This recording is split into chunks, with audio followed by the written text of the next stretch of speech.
ଓମ୍ ଶାନ୍ତି। 30 April 2025 ପ୍ରାତଃ ମୁରଲୀ। ଶିବ ଭଗବାନଙ୍କର ମଧୁର ମହାବାକ୍ୟ। ଶିବ ବାବା କହୁଛନ୍ତି, ମିଠେ ବଚେ ବାବା ତୁମମାନଙ୍କୁ ପୁରୁଷୋତ୍ତମ କରିବା ପାଇଁ ପାଠ ପଢ଼ାଉଛନ୍ତି। ତୁମେ ବର୍ତ୍ତମାନ କନିଷ୍ଠରୁ ଉତ୍ତମ ପୁରୁଷ ହେବାକୁ ଯାଉଛ। ଦେବତାମାନେ ସବୁଠାରୁ ଉତ୍ତମ ଅଟନ୍ତି। ବାବା ତୁମମାନଙ୍କୁ ପୁରୁଷୋତ୍ତମ କରିବା ପାଇଁ ପାଠ ପଢ଼ାଉଛନ୍ତି। ତୁମେ ବର୍ତ୍ତମାନ କନିଷ୍ଠରୁ ଉତ୍ତମ ପୁରୁଷ ହେବାକୁ ଯାଉଛ। ଦେବତାମାନେ ସବୁଠାରୁ ଉତ୍ତମ ଅଟନ୍ତି। ପ୍ରଶ୍ନ, ଏଠାରେ ତୁମ ପିଲାମାନେ କେଉଁ ମେହନତ କରୁଛ, ଯାହାକି ସତ୍ୟ ଯୁଗରେ କରିବ ନାହିଁ? ଏଠାରେ ତୁମେ ପିଲାମାନେ କେଉଁ ମେହନତ କରୁଛ, ଯାହାକି ସତ୍ୟ ଯୁଗରେ କରିବ ନାହିଁ? ଉତ୍ତର, ଏଠାରେ ଦେହ ସହିତ ଦେହର ସବୁ ସମ୍ବନ୍ଧକୁ ଭୁଲି ଆତ୍ମ ଅଭିମାନୀ ହୋଇ ଶରୀର ଛଡ଼ିବା ପାଇଁ ବହୁତ ପରିଶ୍ରମ କରିବାକୁ ପଡ଼ୁଛି। ସତ୍ୟ ଯୁଗରେ ବିନା ମେହନତରେ ବସି ବସି ଶରୀର ଛାଡ଼ିଦେବ। ବର୍ତ୍ତମାନ ଏହି ପରିଶ୍ରମ ଅଥବା ଅଭ୍ୟାସ କରୁଛ କି ମୁଁ ଆତ୍ମା ଅଟେ, ମୋତେ ଏହି ପୁରୁଣା ଦୁନିଆ ପୁରୁଣା ଶରୀରକୁ ଛାଡ଼ି ନୂଆ ନେବାକୁ ହେବ। ସତ୍ୟ ଯୁଗରେ ଏହି ଅଭ୍ୟାସର କୌଣସି ଆବଶ୍ୟକତା ପଡ଼ିବ ନାହିଁ। ଗୀତ, ଦୂର ଦେଶ କା ରହନେ ବାଲା ଆୟା ଦେଶ ପରାଏ। ଓମ୍ ଶାନ୍ତି। ମିଠା ମିଠା ଆତ୍ମିକ ପିଲାମାନେ ଜାଣୁଛନ୍ତି ଯେ ପୁଣି ଥରେ ଅର୍ଥାତ୍ କଳ୍ପ କଳ୍ପ ପରେ ଏହାକୁ କୁହାଯାଉଛି ପୁଣି ଥରେ ଦୂର ଦେଶର ବାସିନ୍ଦା ଆସିଛନ୍ତି ଅନ୍ୟର ଦେଶକୁ। ଏକଥା କେବଳ ସେହି ଜଣକ ନିମନ୍ତେ ହିଁ ଗାୟନ କରାଯାଉଛି। ତାଙ୍କୁ ହିଁ ସମସ୍ତେ ମନେ ପକାଉଛନ୍ତି, ଯିଏକି ବିଚିତ୍ର ଅଟନ୍ତି। ତାଙ୍କର କୌଣସି ଚିତ୍ର ନାହିଁ। ବ୍ରହ୍ମା ବିଷ୍ଣୁ ଶଙ୍କରଙ୍କୁ ଦେବତା କୁହାଯାଉଛି। ଶିବ ଭଗବାନ ଉବାଚ କୁହାଯାଉଛି। ସେ ପରମ ଧାମରେ ରହୁଛନ୍ତି। ତାଙ୍କୁ ସୁଖ ଧାମରେ କେହି ଡାକୁନାହାନ୍ତି, ଦୁଃଖ ଧାମରେ ହିଁ ଡାକୁଛନ୍ତି। ସେ ସଙ୍ଗମ ଯୁଗରେ ହିଁ ଆସୁଛନ୍ତି। ଏକଥା ତ ପିଲାମାନେ ଜାଣିଛନ୍ତି ଯେ ସତ୍ୟ ଯୁଗରେ ସାରା ବିଶ୍ୱ ଉପରେ ତୁମେ ପୁରୁଷୋତ୍ତମ ହୋଇ ରହିବ। ମଧ୍ୟମ କନିଷ୍ଠ ସେଠାରେ କେହି ରହିବେ ନାହିଁ। ଉତ୍ତମରୁ ଉତ୍ତମ ପୁରୁଷ ଏହି ଶ୍ରୀ ଲକ୍ଷ୍ମୀ ନାରାୟଣ ଅଟନ୍ତି ନା? ଏମାନଙ୍କୁ ଏପରି ଶ୍ରୀ ଶ୍ରୀ ଶିବ ବାବା ହିଁ କରିଛନ୍ତି। ଶ୍ରୀ ଶ୍ରୀ ସେହି ଶିବ ବାବାଙ୍କୁ ହିଁ କୁହାଯାଉଛି। ଆଜିକାଲି ତ ସନ୍ନ୍ୟାସୀମାନେ ମଧ୍ୟ ନିଜକୁ ଶ୍ରୀ ଶ୍ରୀ କହିଦେଉଛନ୍ତି। ବାବା ହିଁ ଆସି ଏହି ସୃଷ୍ଟିକୁ ପୁରୁଷୋତ୍ତମ କରାଉଛନ୍ତି। ସତ୍ୟ ଯୁଗରେ ସାରା ସୃଷ୍ଟିରେ କେବଳ ଉତ୍ତମରୁ ଉତ୍ତମ ପୁରୁଷମାନେ ହିଁ ରହିବେ। ଉତ୍ତମରୁ ଉତ୍ତମ ଏବଂ କନିଷ୍ଠରୁ କନିଷ୍ଠର ଫରକକୁ ତୁମେମାନେ ଏହି ସମୟରେ ହିଁ ବୁଝୁଛ। କନିଷ୍ଠ ମନୁଷ୍ୟ ନିଜର ନୀଚପଣିଆ ଦେଖାଇଥାନ୍ତି। ବର୍ତ୍ତମାନ ତୁମେମାନେ ଜାଣୁଛ ଆମେ କ'ଣ ଥିଲୁ। ଏବେ ପୁନର୍ବାର ଆମେ ସ୍ୱର୍ଗବାସୀ ପୁରୁଷୋତ୍ତମ ହେବାକୁ ଯାଉଛୁ। ଏହା ହେଉଛି ସଙ୍ଗମ ଯୁଗ। ତୁମେମାନେ ଜାଣିଛ ଏହି ପୁରୁଣା ଦୁନିଆ ନୂଆ ହେବ। ପୁରୁଣାରୁ ନୂଆ, ନୂଆରୁ ପୁରୁଣା ନିଶ୍ଚିତ ହୋଇଥାଏ। ନୂଆକୁ ସତ୍ୟ ଯୁଗ, ପୁରୁଣାକୁ କଳିଯୁଗ କୁହାଯାଉଛି। ବାବା ହେଉଛନ୍ତି ଖାଣ୍ଟି ସୁନା, ଯିଏକି ସତ୍ୟ କହୁଛନ୍ତି, ତେଣୁ ତାଙ୍କୁ ସତ୍ୟ ବୋଲି କୁହାଯାଏ।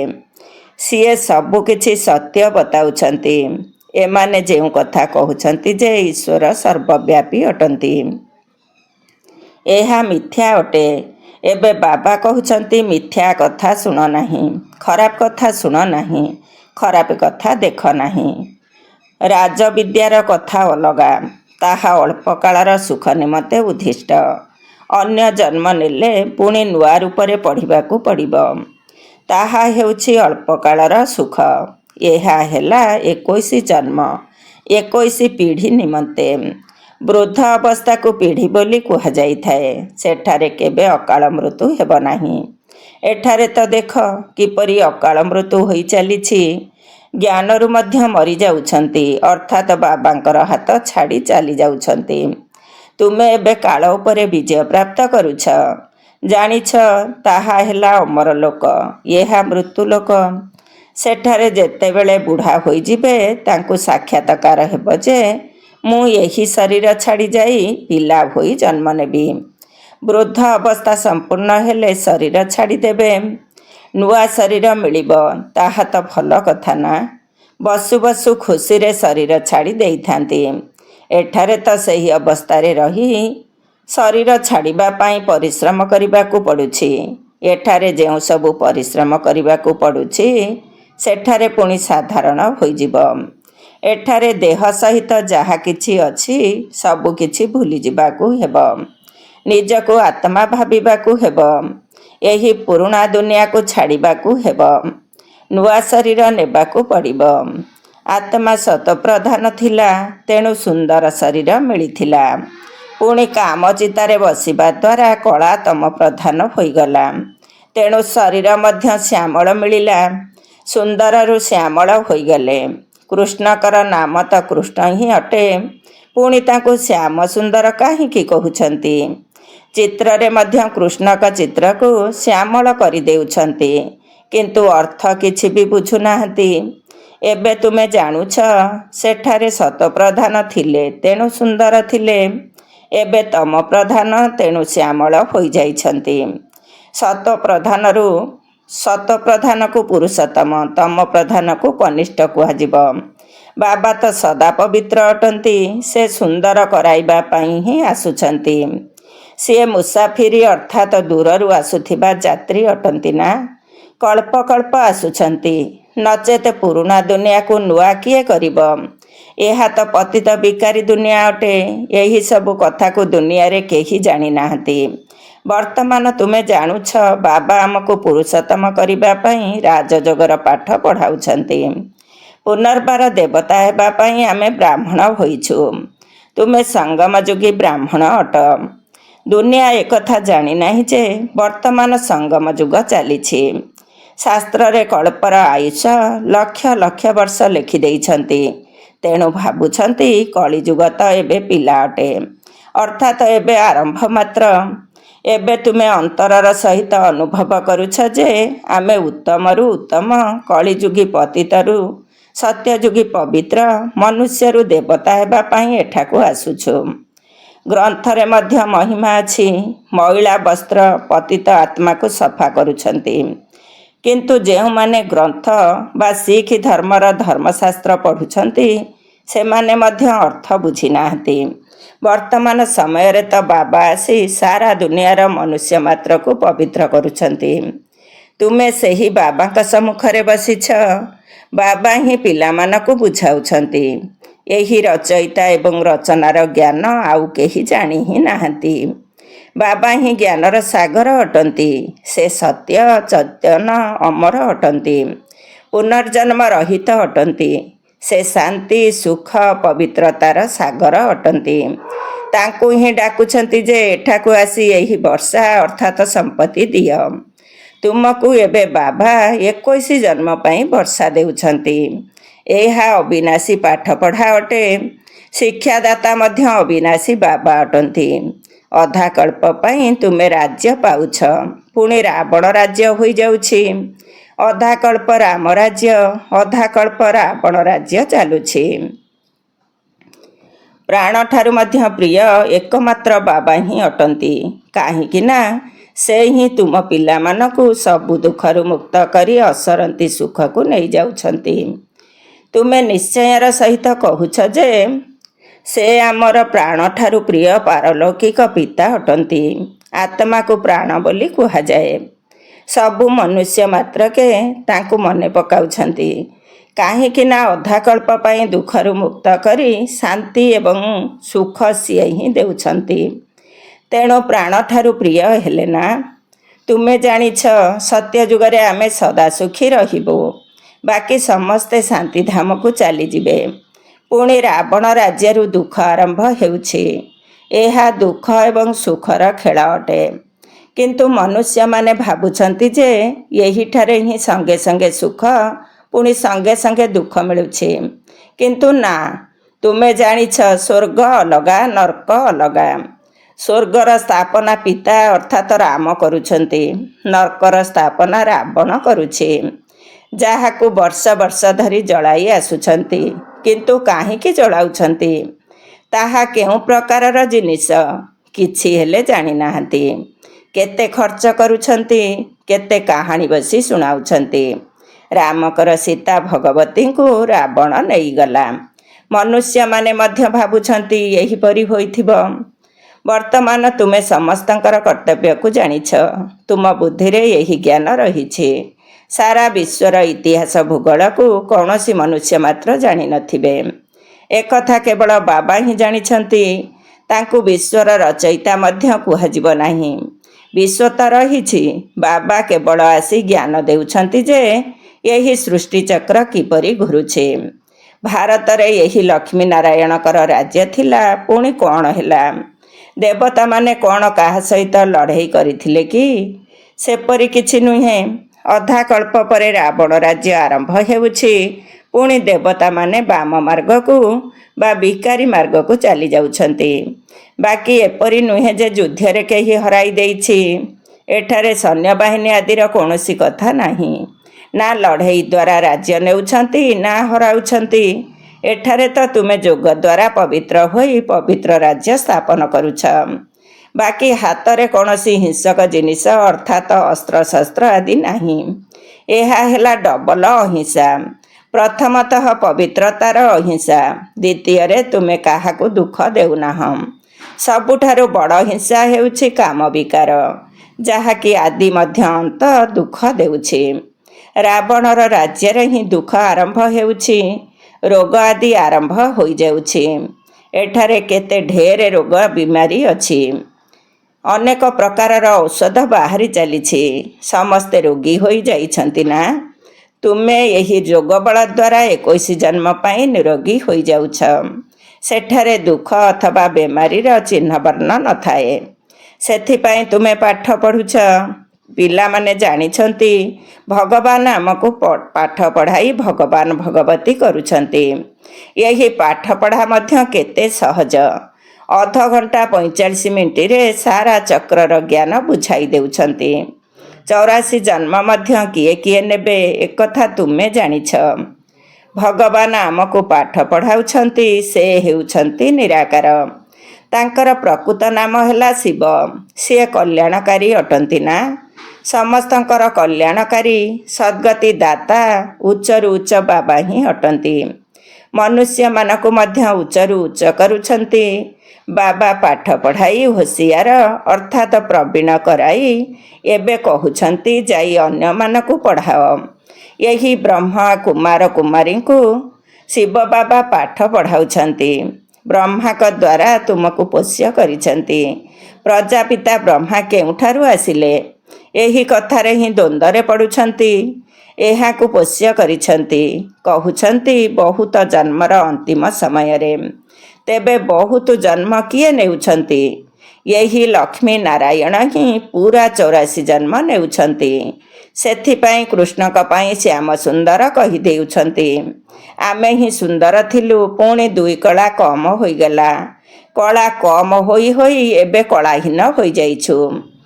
ଏବେ ତମ ପ୍ରଧାନରୁ ପୁଣି ଶତ ପ୍ରଧାନ କିପରି ହେବେ? ବାବା କହୁଛନ୍ତି ମୋତେ ମନେ ପକାଇଲେ ତୁମେ ପବିତ୍ର ହୋଇଯିବ। ଏକଥା ମଧ୍ୟ ଜାଣିଛ ଯେ ଏହା ରୁଦ୍ର ଜ୍ଞାନ ଯଜ୍ଞ ଅଟେ। ତେବେ ଯଜ୍ଞରେ ତ ବ୍ରାହ୍ମଣ ଆବଶ୍ୟକ। ତୁମେମାନେ ପ୍ରକୃତ ବ୍ରାହ୍ମଣ ଅଟ, ଯିଏକି ସତ୍ୟ ଗୀତା ଶୁଣାଉଛ। ସେଥିପାଇଁ ତୁମେ ଲେଖୁଛ ସତ୍ୟ ଗୀତା ପାଠଶାଳା। ସେହି ଗୀତାରେ ତ ନାମ ହିଁ ବଦଳାଇ ଦେଇଛନ୍ତି। ହଁ, ଯେଉଁମାନେ କଳ୍ପ ପୂର୍ବରୁ ଯେପରି ଆସି ବର୍ଷା ନେଇଥିଲେ ସେହିମାନେ ହିଁ ଆସି ନେବେ।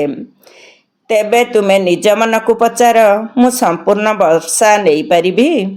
ମନୁଷ୍ୟ ଶରୀର ଛାଡ଼ିଲେ ଖାଲି ହାତରେ ଯାଇଥାନ୍ତି। ସେହି ବିନାଶୀ ରୋଜଗାର ତ ସାଥିରେ ଯିବ ନାହିଁ। ତୁମେ ଶରୀର ଛାଡ଼ିଲେ ହାତ ଭର୍ତ୍ତି କରି ଯିବ। କାହିଁକି ନା 21 ଜନ୍ମ ପାଇଁ ତୁମେ ନିଜର ରୋଜଗାର ଜମା କରୁଛ। ମନୁଷ୍ୟମାନଙ୍କର ତ ସମସ୍ତ ରୋଜଗାର ମାଟିରେ ମିଶିଯିବ। ଏହା ଅପେକ୍ଷା ଆମେ କାହିଁକି ଟ୍ରାନ୍ସଫର କରି ନ ଦେବୁ, ଅର୍ଥାତ୍ ବାବାଙ୍କୁ ଦେଇ ନ ଦେବୁ। ଯିଏ ବହୁତ ଦାନ କରନ୍ତି ସେମାନେ ପରବର୍ତ୍ତୀ ଜନ୍ମରେ ସାହୁକାର ହୋଇଥାନ୍ତି। କାହିଁକି ନା ଧନର ଟ୍ରାନ୍ସଫର କରୁଛନ୍ତି ନା। ଏବେ ତୁମେ 21 ଜନ୍ମ ପାଇଁ ନୂଆ ଦୁନିଆକୁ ଟ୍ରାନ୍ସଫର କରୁଛ। ତୁମକୁ ଏହାର ପ୍ରତିଦାନ ସ୍ୱରୂପ 21 ଜନ୍ମ ପାଇଁ ମିଳୁଛି। ସେମାନେ ତ ଗୋଟିଏ ଜନ୍ମରେ ଅଳ୍ପ କାଳ ପାଇଁ ହସ୍ତାନ୍ତର କରୁଛନ୍ତି, ତୁମେ ତ 21 ଜନ୍ମ ପାଇଁ ହସ୍ତାନ୍ତର କରୁଛ। ବାବା ତ ଦାତା ଅଟନ୍ତି, ଏହା ଡ୍ରାମାରେ ନିର୍ଦ୍ଧାରିତ ହୋଇ ରହିଛି। ଯିଏ ଯେତିକି କରିବେ ସିଏ ସେତିକି ପାଇବେ। ଦୁନିଆରେ ସିଧାସଳଖ କେହି ଦାନ ପୁଣ୍ୟ କରୁନାହାନ୍ତି, ସେଥିପାଇଁ ସେମାନଙ୍କୁ ଅଳ୍ପ କାଳ ପାଇଁ ପ୍ରତିଦାନ ମିଳୁଛି। ଏଠାରେ ସିଧାସଳଖ ଭାବରେ ଦିଆଯାଉଛି। ଏବେ ସବୁକିଛି ନୂଆ ଦୁନିଆକୁ ସ୍ଥାନାନ୍ତର କରିବାକୁ ହେବ। ଏହାଙ୍କୁ ବା ବ୍ରହ୍ମାକୁ ଦେଖ କେତେ ବାହାଦୁରୀ ଦେଖାଇଲେ। ତୁମେ କହୁଛ ସବୁକିଛି ଈଶ୍ୱର ଦେଇଛନ୍ତି। ଏବେ ବାବା କହୁଛନ୍ତି ଏସବୁ ମୋତେ ଦେଇଦିଅ, ମୁଁ ତୁମକୁ ବିଶ୍ୱର ବାସାଇ ଦେବି। ବାବା ତ ତୁରନ୍ତ ଦେଇଦେଲେ, କିଛି ଭାବିନଥିଲେ, ସବୁ ଅଧିକାର ଦେଇଦେଲେ। ମୋତେ ବିଶ୍ୱର ରାଜପଦ ମିଳିବ, ସେହି ନିଶା ଚଢ଼ିଗଲା। ପିଲାମାନଙ୍କର କିଛି ହେଲେ ଖିଆଲ କରିନଥିଲେ। ଈଶ୍ୱର ଦାତା ଅଟନ୍ତି, ତେବେ ପୁଣି କାହାର ଦାୟିତ୍ୱ ନେବାର ଆବଶ୍ୟକତା ନାହିଁ। 21 ଜନ୍ମ ପାଇଁ ହସ୍ତାନ୍ତର କିପରି କରିବାକୁ ହେବ? ଏହି ବାବାଙ୍କୁ ବା ବ୍ରହ୍ମା ବାବାଙ୍କୁ ଦେଖ, ତାଙ୍କୁ ଅନୁକରଣ କର। ପ୍ରଜାପିତା ବ୍ରହ୍ମା ତ କରିଲେ ନା। ଈଶ୍ୱର ତ ଦାତା ଅଟନ୍ତି, ସେ ହିଁ ଏହାଙ୍କ ଦ୍ୱାରା କରାଇଛନ୍ତି। ତୁମେ ମଧ୍ୟ ଜାଣିଛ ଆମେ ଆସିଛୁ ବାବାଙ୍କ ଠାରୁ ରାଜପଦ ନେବା ପାଇଁ। ଦିନକୁ ଦିନ ସମୟ କମ୍ ହୋଇ ଚାଲିଛି। ଏପରି ବିପର୍ଯ୍ୟୟ ଆସିବ ଯେ ସେ କଥା ନ କହିଲେ ଭଲ। ବ୍ୟାପାରୀମାନଙ୍କର ନିଶ୍ୱାସ ତ ହାତ ମୁଠାରେ ରହିଥାଏ। ମରଣ ସମୟ ଆସି ନ ଯାଉ, ସିପାହୀ ବା ପୋଲିସଙ୍କର ମୁହଁ ଦେଖି ମନୁଷ୍ୟ ବେହୋସ ହୋଇଯାଇଥାନ୍ତି। ଆଗକୁ ଗଲେ ପୋଲିସ ବହୁତ ହଇରାଣ କରିବେ। ସୁନା ଆଦି କିଛି ମଧ୍ୟ ରଖିବାକୁ ଦେବେ ନାହିଁ। ବାକି ତୁମ ପାଖରେ କ'ଣ ରହିବ? ପଇସା ହିଁ ରହିବ ନାହିଁ, ଯାହାଦ୍ୱାରା କିଛି କିଣିପାରିବ। ନୋଟ ଆଦି ମଧ୍ୟ ଚଳିବ ନାହିଁ। ରାଜ୍ୟ ବଦଳିଯିବ। ଶେଷ ସମୟରେ ବହୁତ ଦୁଃଖୀ ହୋଇ ମରିବେ। ବହୁତ ଦୁଃଖ ପରେ ପୁଣି ସୁଖ ଆସିବ। ଏହା ହିଁ ହେଉଛି ଖୁନେ ନାୟକ ବା ନିର୍ଦ୍ଦୋଷୀ ହତ୍ୟାର ଖେଳ। ପ୍ରାକୃତିକ ବିପର୍ଯ୍ୟୟ ମଧ୍ୟ ହେବ। ତାହା ପୂର୍ବରୁ ବାବାଙ୍କ ଠାରୁ ସମ୍ପୂର୍ଣ୍ଣ ଉତ୍ତରାଧିକାର ଅର୍ଥାତ୍ ବର୍ଷା ତ ନେବା ଦରକାର। ଯଦିଓ ଭ୍ରମଣରେ ଯାଉଛ, ଚାଲୁଛ, ବୁଲୁଛ, କେବଳ ବାବାଙ୍କୁ ମନେ ପକାଇଲେ ପବିତ୍ର ହୋଇଯିବ। ବାକି ବିପଦ ତ ବହୁତ ଆସିବ। ଅନେକ ହାଇ ହାଇ କରିବେ। ତୁମକୁ ବର୍ତ୍ତମାନ ଏଭଳି ଅଭ୍ୟାସ କରିବାକୁ ହେବ, ଯାହାଦ୍ୱାରା ଅନ୍ତିମ ସମୟରେ ଏକମାତ୍ର ଶିବ ବାବା ହିଁ ମନେ ରହିବେ। ତାଙ୍କ ସ୍ମୃତିରେ ହିଁ ରହି ଶରୀର ଛାଡ଼ିବ। ଆଉ କେହି ମିତ୍ର ସମ୍ବନ୍ଧୀ ଯେପରି ମନେ ନ ପଡ଼ିବେ। ଏହି ଅଭ୍ୟାସ କରିବାକୁ ପଡ଼ିବ। ବାବାଙ୍କୁ ହିଁ ସ୍ମରଣ କରି ନାରାୟଣ ହେବାକୁ ପଡ଼ିବ। ଏହି ଅଭ୍ୟାସ ବହୁତ କରିବାକୁ ହେବ, ନଚେତ୍ ବହୁତ ପଶ୍ଚାତାପ କରିବାକୁ ପଡ଼ିବ। ଆଉ କାହାର ସ୍ମୃତି ଆସିଲେ ଫେଲ ହୋଇଯିବ। ଯିଏ ପାସ୍ ହେବେ ସେମାନେ ବିଜୟ ମାଳାରେ ଗୁନ୍ଥା ହେବେ। ତେଣୁ ନିଜକୁ ପଚାରିବା ଉଚିତ, ମୁଁ ବାବାଙ୍କୁ କେତେ ସମୟ ସ୍ମରଣ କରୁଛି? କିଛି ବି ହାତରେ ଥିଲେ ତାହା ଅନ୍ତକାଳରେ ମନେ ପଡ଼ିବ, ହାତରେ ନଥିଲେ ମନେ ବି ପଡ଼ିବ ନାହିଁ। ବାବା କହୁଛନ୍ତି ମୋ ପାଖରେ ତ କିଛି ବି ନାହିଁ, ଏସବୁ କିଛି ମୋର ଜିନିଷ ନୁହେଁ। ସେହି ଜ୍ଞାନ ବଦଳରେ ଏହି ଜ୍ଞାନ ନିଅ, ତେବେ 21 ଜନ୍ମ ନିମନ୍ତେ ବର୍ଷା ମିଳିଯିବ, ନଚେତ୍ ସ୍ୱର୍ଗର ରାଜପଦ ହରାଇଦେବ।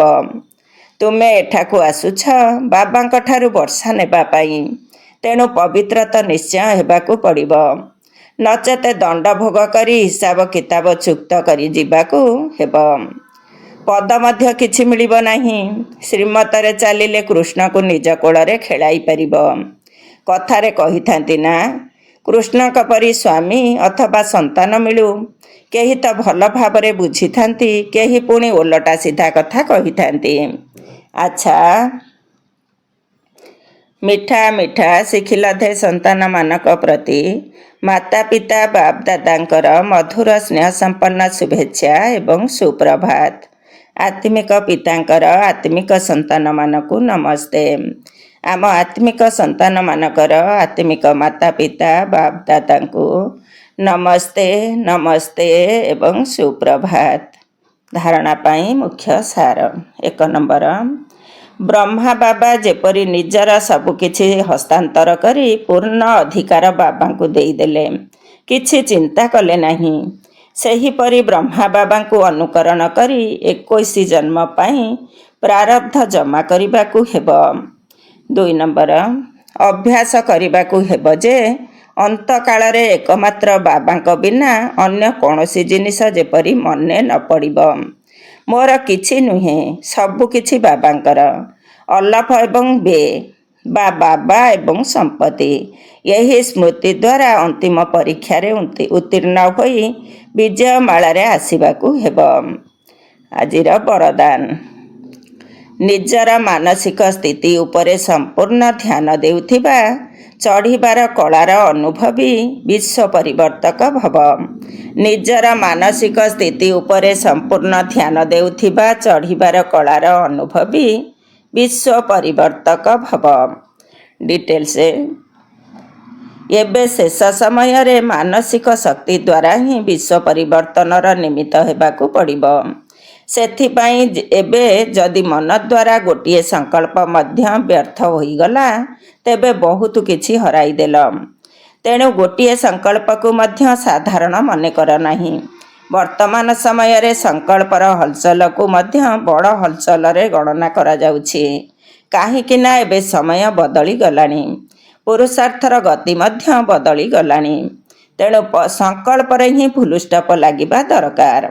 ଯଦି ନିଜର ମାନସିକ ସ୍ଥିତି ଉପରେ ଏତିକି ଗୁରୁତ୍ୱ ଦେବ, ତେବେ ଯାଇ ନିଜର ଚଢ଼ିବା କଳା ଆଧାରରେ ବିଶ୍ୱ ପରିବର୍ତ୍ତକ ହୋଇପାରିବ। ସ୍ଲୋଗାନ। କର୍ମରେ ଯୋଗର ଅନୁଭବ ହେବା ଅର୍ଥ କର୍ମଯୋଗୀ ହେବା। କର୍ମରେ ଯୋଗର ଅନୁଭବ ହେବା ଅର୍ଥ କର୍ମଯୋଗୀ ହେବା। ଓମ୍ ଶାନ୍ତି।